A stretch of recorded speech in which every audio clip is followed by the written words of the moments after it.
Paul Thurrott has some exclusive news. Microsoft is bringing back Windows 7 Starter Edition. As he chokes down. Right. That's yep. Hey, we got to beat Chromebook somehow. Yep. Hey, this worked in the past. They brought back Windows XP so they could fight netbooks running Linux. Back when Vista was too big of a pig to run on those little computers.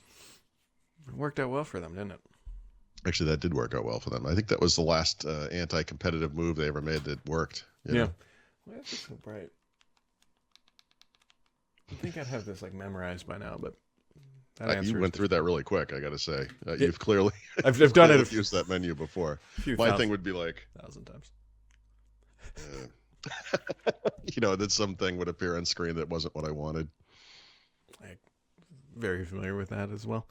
Mm-hmm. Paul, so there's some big news. Yeah, talk to me. This morning, don't sugarcoat it. Apple filed a complaint against Microsoft's witness yesterday that God said they did. Yeah. Did you see this, by the way? No, I did not. How did I not see this? I have not read this yet, but Apple filed a complaint in court. I believe it was Lori Wright yesterday didn't provide enough information relating to Xbox not turning a revenue or turning a profit, I should say. Yeah. And so they were upset that that testimony should be wiped out because it wasn't effective or complete. Sorry, but our questions were asked and answers were given. That's what a court case is. Are you going to go back later and be like, oh, they didn't ask the questions we were hoping they were going to ask? I think they want all those slides that were shared that have those giant black redacted boxes. I think they want those taken away. Oh, I see. Oh, I think all of us would love that. I think we all would too. But yeah, and this is one of the tricky things about this trial. There's a lot of competitive secrets in there, and so a lot of it's redacted. And in fact, no, it wasn't her testimony. It was, I believe, it was Tim Sweeney. The judge kept halting things to say, "I'm sorry, are we allowed to talk about this?" There's been some weird. It's made the trial kind of a curious difficulty. Because there's a lot of players, a lot of margin, a lot of competitive strategy that nobody. Yeah, it's like a poker game where no one wants to show their cards. Ahead of anyone else. So. Yeah, and they absolutely don't want anyone to know how much it truly costs Microsoft to build a next-gen console. That's secret information, and Sony doesn't want anybody to know. And of course, we can ballpark it somewhere north of $500 for a Series X. But here's everything we need to know: Sony can't make money making hardware. Microsoft can't make money making hardware. Nintendo's over there going, "Wee." Just Mario prancing along. You guys all made fun of us when we went with 1080p, but look what's happening. They're doing something right. Yeah. Well, what they're doing right is they've got a killer back catalog of nostalgic IP that they just put Mario on something and 10 million people are going to buy it. But they still have to have made something that made sense. Nintendo has stumbled in the past after I kind of forget the name of their consoles now, but they had that after the Wii. They had that thing that kind of what was it called? Wii and the U. Wii U. Wii yes. U. Wii U. Great name, guys. Wrong product, wrong time too. But they bounced back. I mean, they did. GameCube didn't do too well for them after kind of the back to back smash hits of the original entertainment system, and then Super Nintendo Entertainment System. But they've weathered that stuff. They are we kind of call them the Disney of the video game market, but they're also kind of the Apple in the sense that they're unique, and the rules that apply to others don't seem to apply to them. So they're doing pretty well. Look, I'd happily be branded the Disney of tech blogs if we could get the same sort of margins that these companies are getting. That is in no way a slam. We'd have to clean things up a little bit for that to work. I shaved yesterday. How do you feel about whitewashing history? You have a problem? Well, I mean, companies that would like to revise history include Microsoft. Sure. More specifically, they would like to go back to the fall of 2019, where they had what I am classifying as their most ambitious keynote ever, Paul. I'm not sure I agree with that, but within the context of Windows and devices, maybe. Yeah. The reason being is at that keynote, they announced the Surface earbuds. Right. They announced, what else did they announce at that thing that they actually shipped? That they actually shipped. Oh, that's a short list. They also announced the Duo. They announced the Surface Neo. They also announced Windows 10X. Yeah. Yeah. Yeah.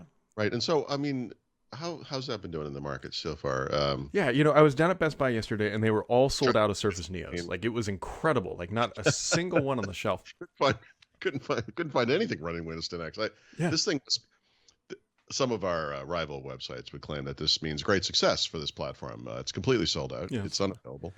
Um, so the big scoop or whatever today is if you have like a nostalgic or an emotional connection to Windows 10X, you might want to like just turn off now, because Recommend a quiet walk in the woods. Yeah. Maybe some pensive. Take your Windows Phone, take your band, take your Zune, just go out in the woods and enjoy yourself. Try not to find a cliff because while riding a Segway, for people that get that joke. Anyways, so Windows 10X is not coming to market in 2021, and there's a very good chance that the Windows 10X we know today is never going to ship, like ever. Can't definitively say that because Microsoft will pull out this thing off the shelf in 5 years and be like, it's called Windows 10X, and somebody will come back and be like, told you, Brad. But the plans for this one, it's dead. It's dead, Jim. It's dead. Yeah, the future of Windows 10X is extremely fluid. Microsoft is just taking some. It's extremely. It's so fluid you might want to flush twice. It might even be evaporating. Like that's how fluid and hydrophobic the surface is. I mean, maybe we need to deconstruct this a little bit. Yeah. So Windows 10X was supposed to be the sort of Chromebook competitor for Microsoft. It was the final light version of Windows. It was going to be a really simple, sort of easy solution, and Microsoft initially was going to launch it for the Neo, which was that dual screen device. Mm-hmm. And then they came back and said, nah, we're going to do a single screen device. And then they showed all their OEM partners, and all their OEM partners were like, we kind of don't really need that. Like, what's it going to do for us? And then Microsoft was like, well, like, I guess if our partners don't want it, what are we going to do with it? And they still ship Windows 10s, but go on. I'm sorry. But then they get into this awkward position of like none of this would have been an issue except for the fact that they went on stage and said this is where Windows is headed, and now Windows is not headed in that way. It's definitely headed towards Sun Valley. Windows 10X, they're just taking some of the things that worked well there, they're bringing them up to 10. They're putting 10X back on the shelf, on the back burner, whatever you want to call it, and maybe they'll revisit it at another day, but that day is not anytime soon. So you know better than anybody that Panos Panay did not want to introduce those two devices at that event. And I suspect the reason was how far out Windows 10X was at the time. And it's also worth going back a little bit further into history because at that event, all of a sudden, this thing that we knew was coming was for dual screen devices. And we knew that was not the case. Yep. And what that suggests is that combined with everything that we know, not just from today, but previously, like this thing has been troubled since the beginning. Yep. They've been really trying hard to figure out a way to make this thing work. And it's a simple problem to describe, but it's a very hard problem to solve, which is that Windows is flush with backward compatibility legacy software. Mm-hmm. And unfortunately, the software that's the most popular on Windows desktop applications is all based on this legacy technology. So how do you move forward when you can't ship something called Windows or even something that looks like Windows unless it runs those apps, you know? Yep. And I suspect, well, I don't really know the timing of it, but, you know, the focus on dual screen, which was just invented in the middle of nothing, it had nothing to do with when 10X preceded any of that stuff, was maybe an attempt to kind of wave the hands a little bit and like people will get excited about the device and not worry so much about the software. And then, of course, one solution, there's all these different ways you can solve the legacy problem, but their solution at the time was this container thing, which, you know, theoretically sounds fine, assuming the performance and compatibility, and they're not. They haven't been anyway. And so the initial version was going to not have that. And then they're like, okay, actually, we're going to go back to single screen devices for the initial release. And it's just, there's never been and by the way, not to be a jerk about it, but this thing is wholesale a Chrome OS UI ripoff. It's absolutely a ripoff. It doesn't look particularly elegant or nice to me, at least not what we've seen so far. And I've always had trouble. This is, you know, the kind of logical question you raise, like what problem does this solve for people, for customers, right? I mean, solves a problem for Microsoft in that they need to get rid of legacy and they need something that can compete with Chromebooks. Like I get that, but they arrived at this thing, and it's like, So I don't know. I have, let's see, I have, I would say 3 times in recent years, and by recent years, like the last 10 years, have described something as potentially the future of Windows, right? Windows RT, potentially the future of Windows. A kind of a return to the NT style platform agnosticity, if that's a word. Failed because you couldn't run, desktop apps. Windows 10s also, right? Retain the system we have, but basically block off that legacy code, protecting users from the problems it causes. Could have worked if they had done it right. They didn't do it right. Windows 10 ARM, which has not failed, but has obviously gone very slowly. We all understand the problems there, compatibility and performance. And then, this thing where it's like, Yeah, it's on one hand, it's like it's disappointing, right? Because I think we all wanted to, I'm in the same boat as you. It's like we all want to see Microsoft try to do something like fundamentally different. Oh yeah. But as Microsoft said in their last earnings call, as of today, there's 1.3 billion devices running Windows 10 on a monthly basis. So it's not like Windows is like some anemic thing. The other part too is if they would have launched this would have been really awkward, because you and I would have been like, well, why isn't that a Windows 10X device? Then they get into that situation where they got to support it for this long term, and then they've got OEMs saying, we really just want the flexibility of Windows, just make it run better on cheaper hardware. That's the goal, not necessarily a Chromebook competitor. Yeah, support is always an issue. If you officially release a product into the market, you have to support it for X number of years. Windows 10X is a little more complicated than something like, say, Surface Duo, because it explicitly would target markets like education, government, and business that would expect long-term support, right? Yep. And that's always the tricky bit there, because it's one thing to really, like, let's pretend that Duo fails, they never make a second one. Like, we tried, it didn't work. Obviously they're going to support existing customers, and there aren't that many, but some number of customers with some amount of software upgrade capabilities, or I should say security updates, certainly.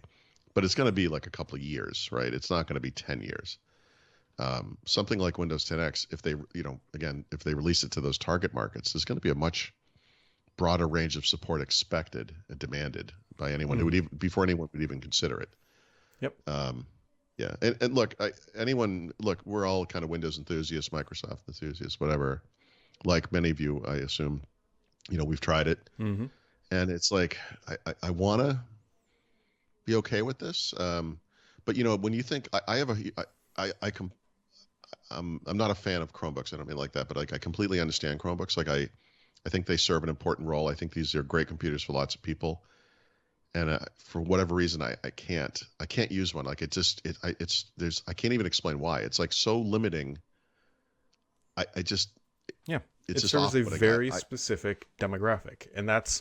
But I want it. Like I want to. Like I don't want to say like I want to use it, but I don't understand why I can't. Like I could use a Mac, I guess. I don't like to, but I could. I really couldn't use a Chromebook, and I'm still struggling with that. Yeah. Windows 10X is worse than that, And by the way, some of the ways in which it's worse than that is it actually does have a couple of those apps that we were used to on Windows. There are some UIs that are kind of familiar, but it doesn't have all the basic stuff that that you don't even think about, Notepad and Microsoft Paint, et cetera. I mean, it's so limiting. And then it's like, well, okay, where do I go? What can I use on this thing? And it's like, well, use web apps. And I guess you could use UWP apps. And you're like, okay. Yeah. I mean, it's like, okay. Yeah, I think we all wanted to see this thing grow up and become like a future modern platform of Windows. But at the end of the day, it's not going to, for Microsoft, let's imagine they go from 1.3 billion monthly devices to 1.4. Does that really do anything for them? Yeah. And I mean, this thing it's essentially a mobile platform. And if you think about like the world of mobile, I mean, obviously the tablet market is what it is. I mean, it's dominated by iPad. I have no idea why anyone would buy anything other than an iPad, but apparently lots of people do. And then the phone space is wrapped up, right? We're done. It's Android and iOS. That's what we got. So Windows 10X is for tablet-sized devices, right, or little clamshell, laptop-y, convertible type things, or dual screen, whatever the hell that means. But they're bigger devices, and you get into kind of a squishy area there where everyone needs a phone. We get that. No one's going to debate that. And for people that need to get productivity work done, bigger screen, keyboard, mouse, whatever, computer of some kind, Chromebook, Windows PC, Mac, whatever. So what is this thing? What's this other thing? What is this? Like what? Yeah. Apple has a hard enough time justifying an iPad Pro, although many people have made that work. And of course, the software development experience over there is so vibrant that apps have appeared and all that kind of stuff. We're never going to benefit from that on the Windows 10X side, especially. We don't benefit from it on the Windows 10 side. I mean, look at all the new apps that have been created over the past year just for iPad. And then look at all the new apps that have been created last year for Windows and listen to the cricket chirping over there in the corner because, it's not that there aren't apps, but they're it's just not where developers are today. Yeah. I mean, the perfect example of that is go find like a modern email app on Windows. Did I forward you that email about? Yeah, you did. But I downloaded it and I was like, oh, I'll try this out. And then I tried to authenticate with my Google account and it said this app is not authorized by Google to use this account. I was like, oh, so we're not going to mention that one. Okay. The quest continues. I mean, you just don't see that stuff. So I don't know. Sometime you're going to write about this today, right? By the time people watch this, it'll post will already be up. Okay, so after that, sometime in the afternoon, I'll post an article that I've been sort of formulating where I really do feel like there's a way forward for Windows that's viable and makes sense. And the irony of it is that Microsoft already touched on it and then has done nothing with it since. So I'll just hold that for the article. But I think that Windows in its current shape and form is fine. And the issue is going to be getting it to. I made the joke about what did I make the joke about? Chromebooks or netbooks, whatever the hell that was. Windows 7 Starter before we got on the call here. But really, Microsoft does sort of need something like that if you think about it, because educational devices, which are $300 to $400 or even less, are not exactly high-end hardware, right? And there's all this stuff that could. If it just all kind of came together, there's no reason why we can't have good, inexpensive PCs. But it requires work on both sides, the software, the Windows software itself, and then, of course, the silicon, I guess we're calling this stuff now. And anyway, I feel like we've already touched on the way forward for Windows, and I'll write about that today. So rather than trying to stumble through it here. Yeah, we appreciate it when you fall on your face. That's sure the Peter Griffin face plant. Yep. So that's the primary stuff that is happening in the world of Microsoft today. I will say that I think we'll hear more about officially Windows 10X. I don't know if it's going to be at Build or around that, but we'll find out, I think, here in the near future. Yeah, I mean, I think the way to phrase that is, this is not good news. It's, I don't know, maybe Windows 10X was just confusing to developers anyway. Who knows? Maybe they would have cheered, but it's a virtual event anyway. Who cares? But it seems like the type of thing they might want to reveal ahead of Build. Remember they announced Microsoft Viva ahead of Ignite for some reason. Right? Yeah, that one still doesn't make sense because it's like this is an announcement custom tailored for this event. Why on earth would you have done that early? I don't know. Maybe it leaked or something. Who knows? I never heard anything about that. But this kind of news, I think you would want to relay ahead of Build, and then hopefully at Build, what we will hear about on the Windows front. And I know it's going to be super light, but I'd really like to hear something about the future of the store and all the stuff we've heard about that, and different apps and different ways for developers to distribute what used to be called store apps outside of the store. I mean, it's been a couple of years. It's kind of due. This is a perfect type of conversation to have at Build, and the type of thing that would be of great interest to actual Windows developers. Not that this fantasy thing we made on the side is not happening right now, which is like great because like we need another thing to worry about. So we'll see, but look, this is never happening, right? I mean, I certainly, right? In its current, as we know it today, it's not happening.